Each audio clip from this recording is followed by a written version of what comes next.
All right, so you've tackled the multiple choice questions, both no calculator, calculator, hopefully. Now we're going to go on to the free response, the dreaded FRQ questions.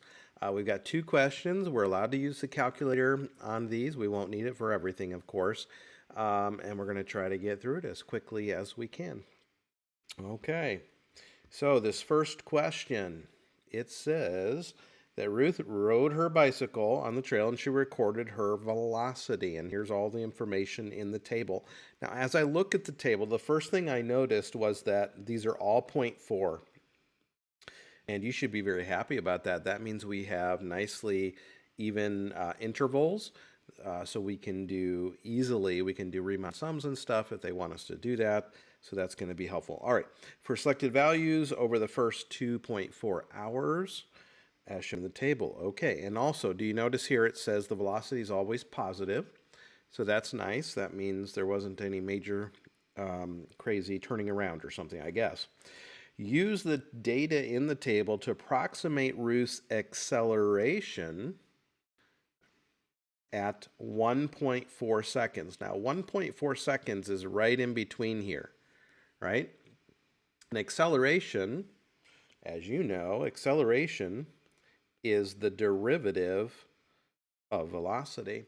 Now, the best we can do is just find the slope of the secant line here. Find the slope of the secant line. So we would say the acceleration is going to be the velocity at 1.4. And then we really should put an approximate symbol there because it's roughly equal to, we would take 16.3 minus 17.2 all divided by 1.6 minus 1.2. And you know, one thing you could have done here also was to do the velocity at 1.6 minus the velocity at 1.2 all over 1.6 minus 1.2. If you want to insert that in there. I don't know that that would be required, but all right, equals negative 0.9 all over 0.4. That's negative 2.25. And this would be, what is the unit here? This is important, the unit. This would be hours per, it would be miles per hour squared. So always take your time on that. Remember, like we often see like meters per second squared. So a distance per time squared. All right, so let's continue on to number 2. I think we answered everything in there, right? We indicated our units of measure. We did that. And we showed our calculations. So I think we'd get full credit on that. We can certainly check it against the rubric. Using correct units, interpret this. The integral from 0 to 4 on that velocity function in the context of the problem. All right, so since v is always positive, I would put that, I don't know that it's recorded, this would be the same as the absolute value. So this is the total distance traveled. Traveled in miles for the first 2.4 hours.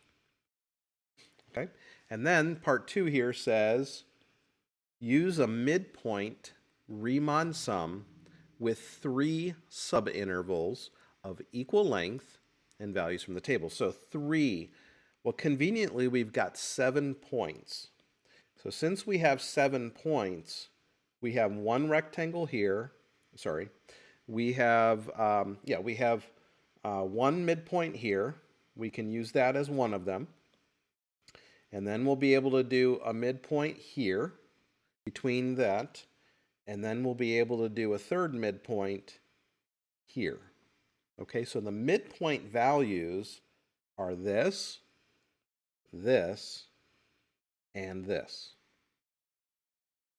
All right, and remember it was a width on each one of 0.4, so the total width on each of these three rectangles would be 0.8.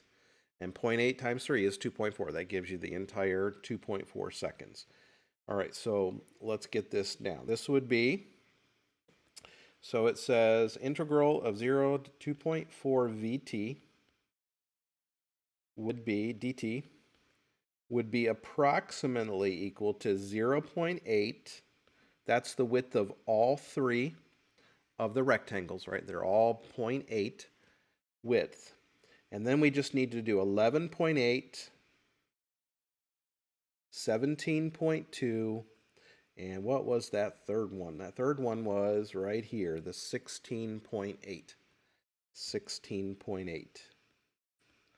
All right, and we run that through our calculator. All you have to do is type this in, and let's see, you get 36.64. All right, what would the units be on this? 36.64. Right? This is total distance traveled. So don't forget your units. This would be miles. All right, moving on. Letter C. For those first 2.4 hours, Ruth's velocity can be modeled by this function here. All right, so that's the velocity function. So g of t is velocity. We finally have a function instead of working off the tables. According to the model, what was Ruth's average velocity during that time period? Well, how do you do average velocity? Whenever you're finding the average of anything, don't you add up and divide by how many there are? Yeah. So that's how I remember this formula. So the average velocity equals, you add up all the velocities, and we don't have to rewrite it. Don't waste time rewriting it, folks. GT, and that is going from 0 to 2.4, right? And then you have to divide by how many there are. So that is the b minus a part. So it ends up being 2.4.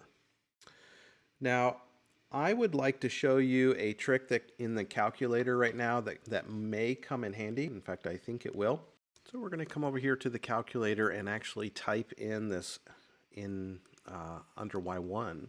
And I know you're wondering, why the heck is he doing this? Do we really care about the graph? And the answer is no, we don't care about the graph. But this might save us some time. In fact, I'm pretty sure it will. So let's see, I want a 6x there. And then I'm going to divide by x plus 0.7. Close that. And I'm just going to make sure I typed it in right. 24x plus... All right, that all looks pretty good. So now I can quit out of here. And so what does that do for me? Well, if I never have to type that in again, I've got it stored under the y variable. Now we're going to use finite integration. So we come in here and choose number 9. And I'm going to integrate from 0 to 2.4. So 0 to 2.4.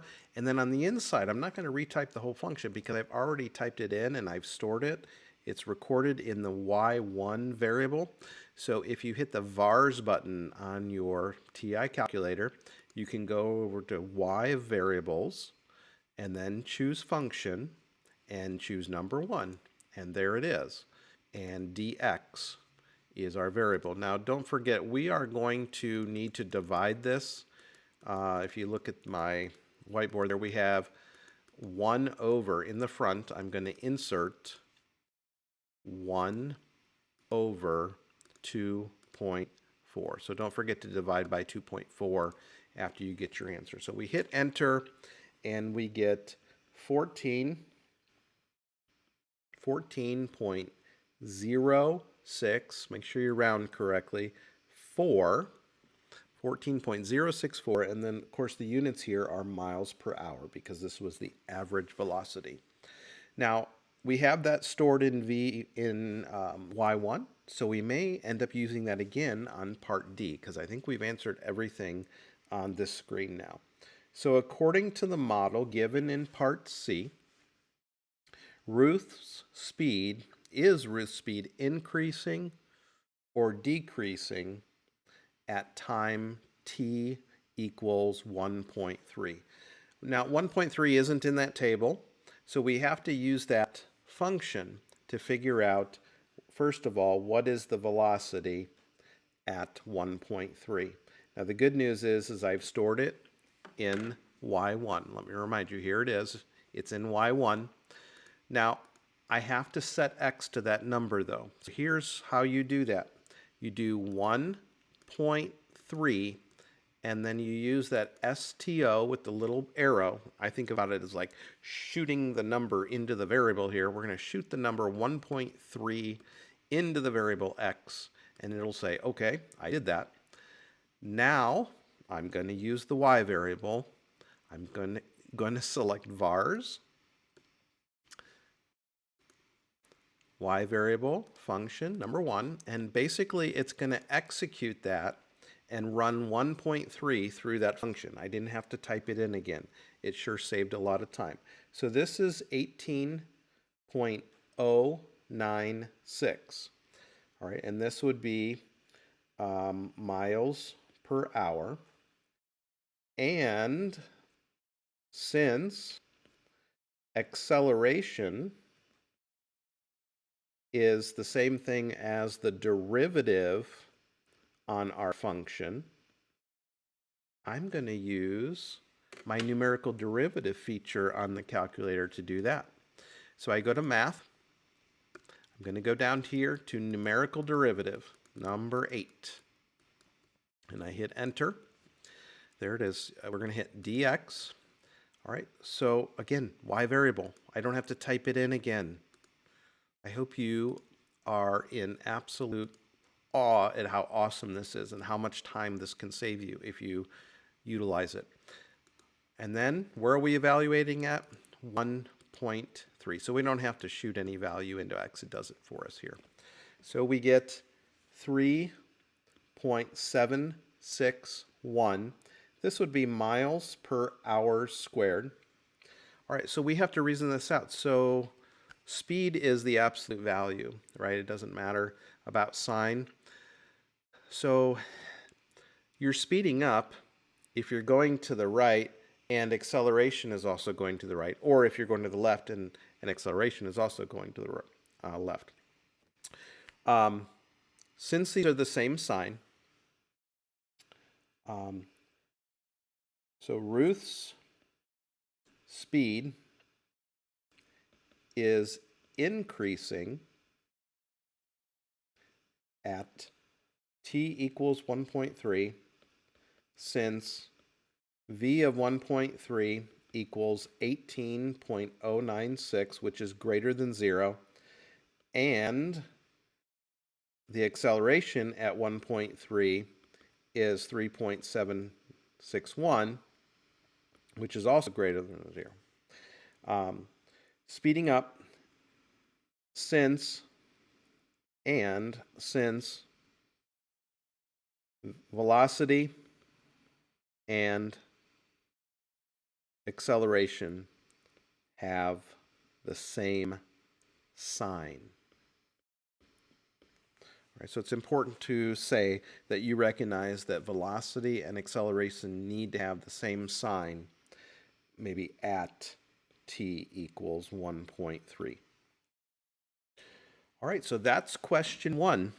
Hopefully you feel like you got something out of that. You can check the rubric, which is posted online.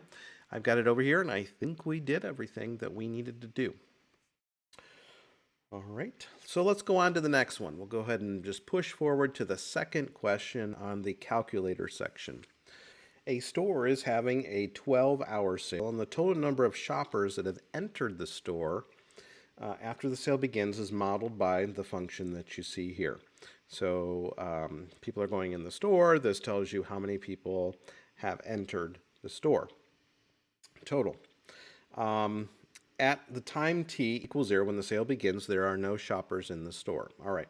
At what rate, when I hear that, I think derivative. Well, what rate are the shoppers entering the store 3 hours into the sale? So I think we need to find the derivative of this thing. And then after we do that, we're going to plug 3 into that and see what we get. So the derivative here is 2t to the third minus 48t squared plus 288t. And we're going to plug 3 in. So that would be 2 times 27 minus 48 times 9 plus 288 times 3. And you add all that up and you get 486 shoppers. Now it's not total shoppers. Remember, this is the rate. Shoppers per hour. So make sure you get that unit right, because otherwise they're going to dock you a point on the rubric. All right, so I think we answered everything on number 2A. So let's go down here. Find the value of 1/3, and got an integral there, of the rate function using correct units, and explain the meaning of that thing. So the integral of the derivative is just the original function. So this is 1/3 times s of s of 9 minus s of 6.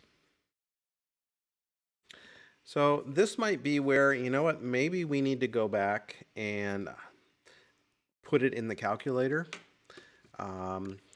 so that we can save a little time here. I don't know. So let's see, let's just do that. Let's clear this one out.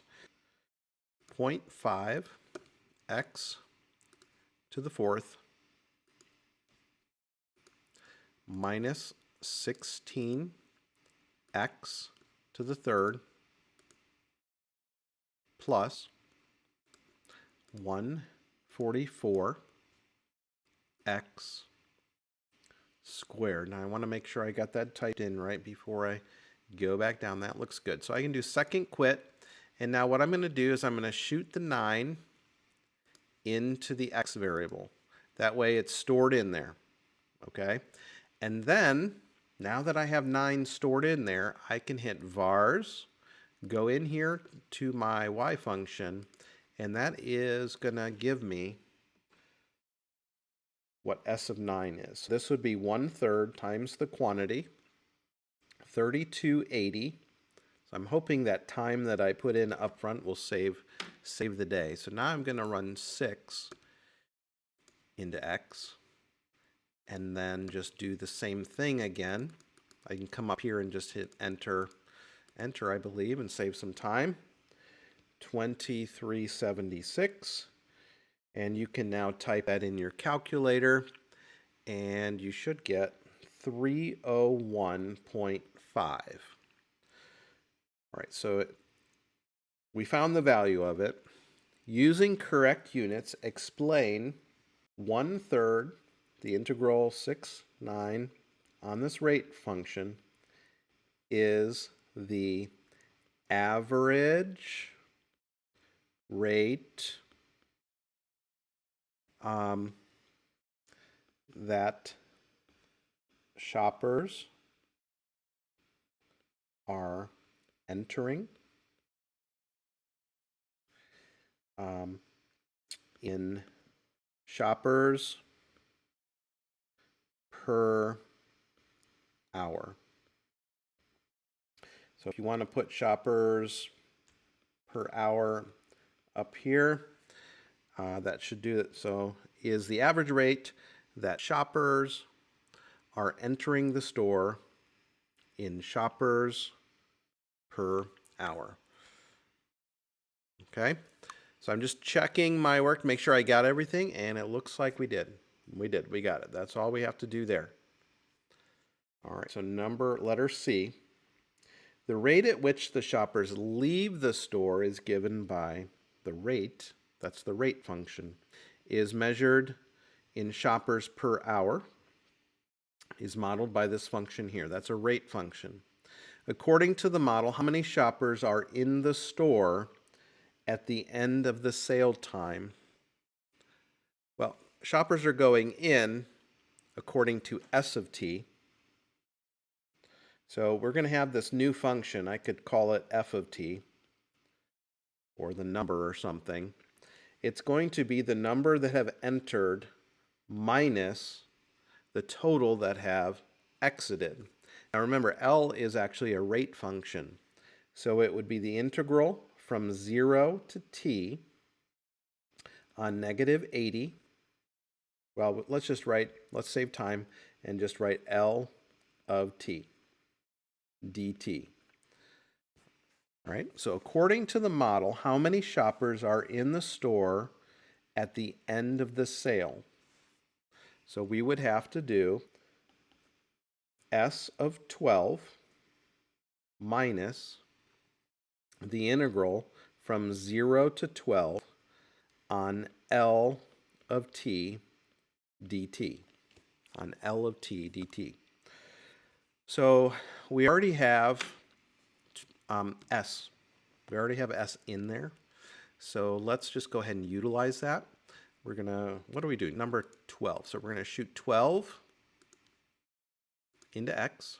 I'm going to hit enter.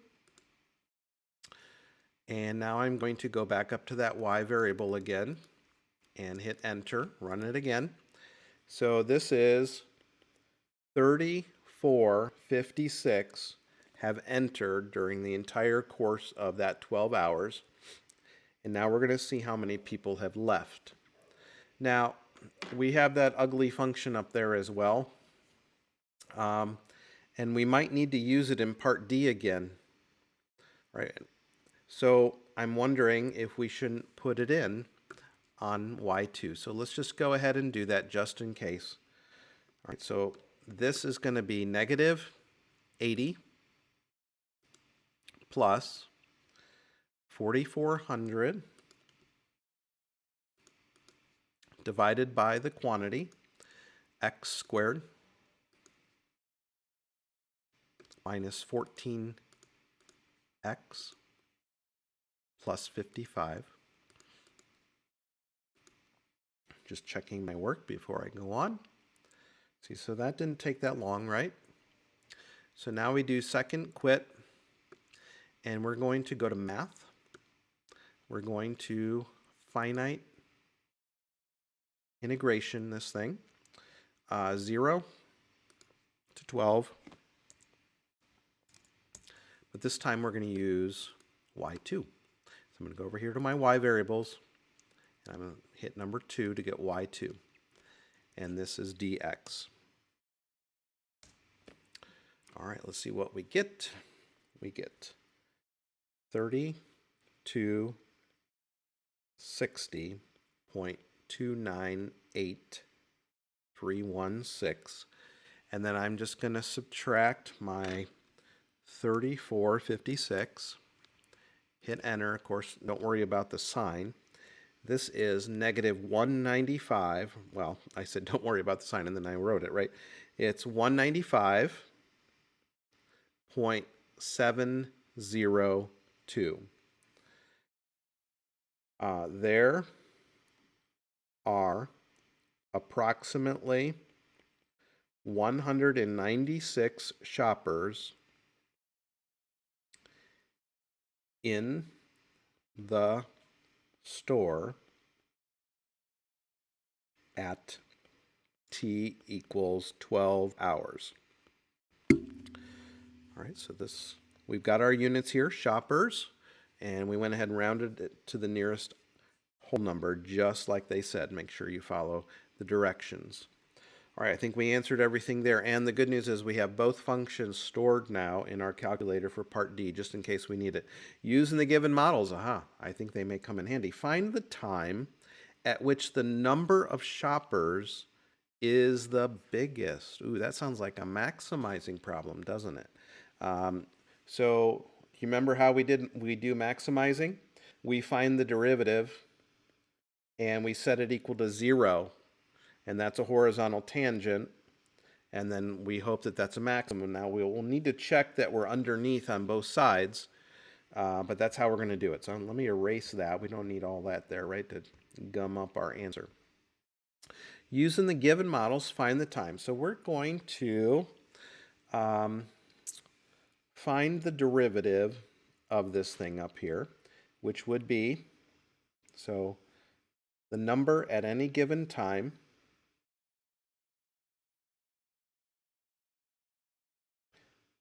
was this minus this. All right, would you agree? That's the total number at any given time that are left in the building. We want to maximize this. So we're going to take the derivative, which would be s prime of t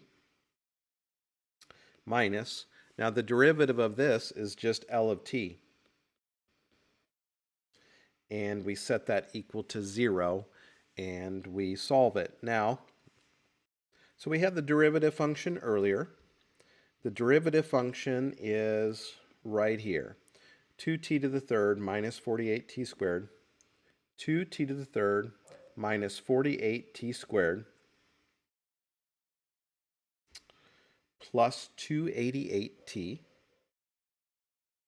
plus 288t minus your L of t, which was up above. So we got to figure out where that hits the x-axis. I think let's do it numeric, or let's do that graphically. So we're going to come in here, and let's see if I can do this. I think I can. 2t, 2x to the third. I'm typing in the derivative,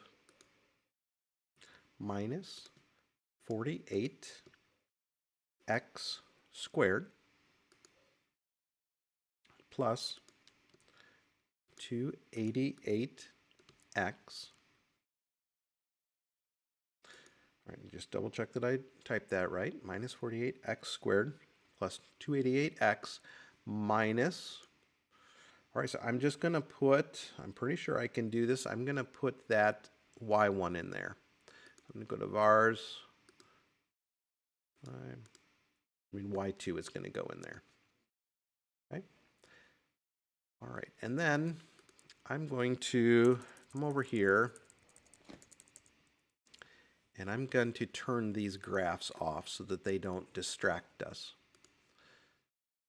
All right, let's see if we can graph this.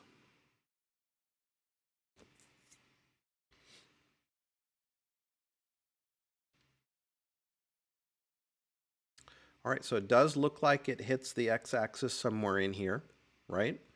So this is the time. So we had to be looking between 0 and 12. 0 and 12. So I've got 0 and 10 here, so I guess we lucked out. So we want to find the x-intercept. So we go to second trace, which is calculate. We're going to calculate a 0. And the function we want, right, it's asking us, or it's asking us for the left bound. I'm going to actually come over here. See if I can get closer. You're supposed to go a little to the left. All right, so I'm not seeing it there. All right, so let's just do this. We'll go from 1, enter. And then we're going to go all the way over to something like 9, enter. There it is. Now it's showing it to us. So we want a 0 in that region.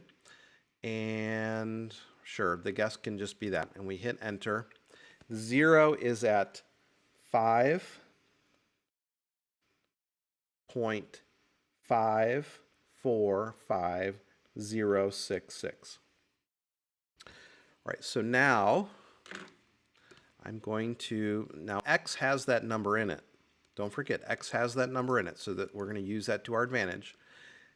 I'm now going to come in here and type variables, And you know what I'm going to use? I'm going to use my y3 this time. I'm going to have it execute that, and that confirms that at t equals 5.5 seconds, the derivative is 0 there. So the rate of change is 0. All right, so we do need to figure out how many were in at the beginning. So let's do 0. Well, we know there was 0 in the beginning, right? So we can do a little table here. We can call this n, right? So at the beginning, there is 0. After 5.545, we have to find n of t. We have to find n of t. So we're going to we're going to have to do some crazy stuff here. So here we go. X still holds that, right? X, let me just double check. It should still hold that 5.5. So we'll go into the y variables. We're going to take our original function, number 1, and we're going to, so I'm doing this up here. I'm doing this right up here. I'm going to subtract, and let's see, I have to do math, finite integration from 0 to, and we're going to do to x. Okay. We do 0 to x. And that is going to be, actually, let's put the 5.545 in there just to not mess things up.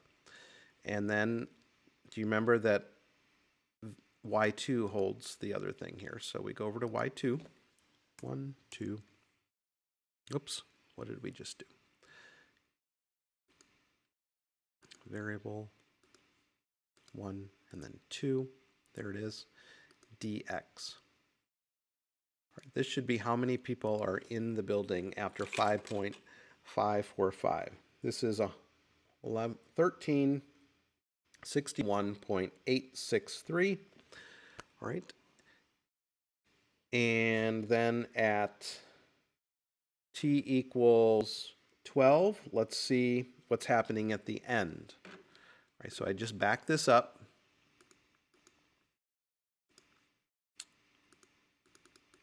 Well, I do need to do something else. Do you remember what I have to do? Not only do I put the 12 there, I'm going to save some time. I'm going to go ahead and hit enter, but that's not going to be our answer. We still have to store 12 in x so that y1 will work. So now I can come up here and I can hit this. And I get 195.701. So since this is higher than both the endpoints there, we could say, so there is a maximum number of shoppers after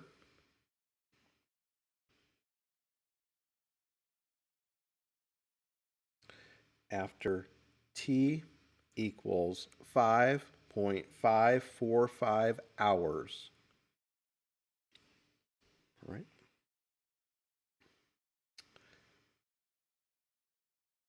Since 0 is less than 1361 and 0 is less than, and 195 is also less than 1361.